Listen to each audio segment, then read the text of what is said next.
তো আজকে আমার হচ্ছে কচুর শাক, তার জন্য দিলাম এখানে 5 ফোড়ন আর শুকনো লঙ্কা আর আদা বাটা। ভালো করে নেড়ে নিচ্ছি।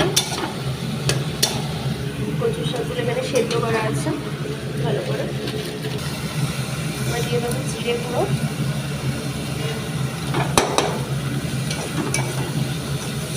আদা বাটা, 5 ফোড়ন আর শুকনো লঙ্কা দিয়ে। এটা নিরামিষ কচুর শাক হচ্ছে, চিংড়ি মাছ দিচ্ছি না।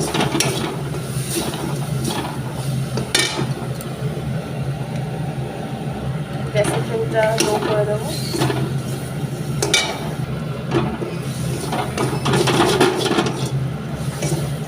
জিরে দিয়ে ভালো করে একটু নেড়ে নিই। আর এর মধ্যে কচুর শাক বাটাটা দিয়ে দেবো। এটা আগে থেকে সেদ্ধ করে নেওয়া, চটকে নেওয়া হয়েছিল।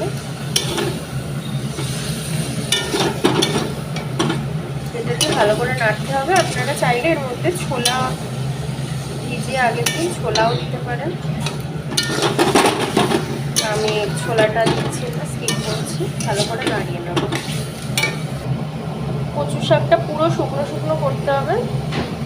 এটাতে আপনারা চিংড়ি মাছও অ্যাড করতে পারেন, ইলিশ মাছের মাথাও অ্যাড করতে পারেন, বা ছোলাও অ্যাড করতে পারেন। মশলা বা পদ্ধতি একই থাকবে।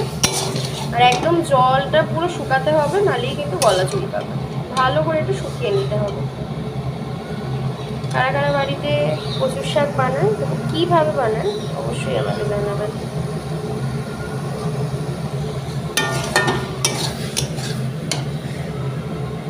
হয়ে এসছে প্রায়। মিষ্টি দেবো না হচ্ছে দর্শক আমার রান্নার, এই একজন আর এই একজন।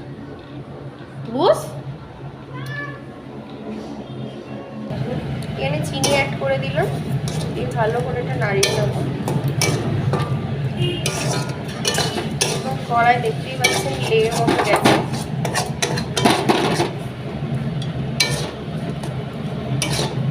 ভালো করে শুকিয়ে নিতে হবে। যখন দেখবেন কচুর শাকটা নাড়তে কড়াতে আর লাগছে না, কি দেখুন কড়াতে কিন্তু একদম আলগা হয়ে আসছে। কড়াতে আর চিপকাচ্ছে না, যেরকমভাবেই নাড়ুন না কেন কড়াতে আর চিপকাচ্ছে না। এখন এসে বুঝবেন যে কচুর শাকটা একদম রেডি। তো এইভাবে অবশ্যই বানান আর বানিয়ে জানান যে কেমন লাগলো রেসিপিটা।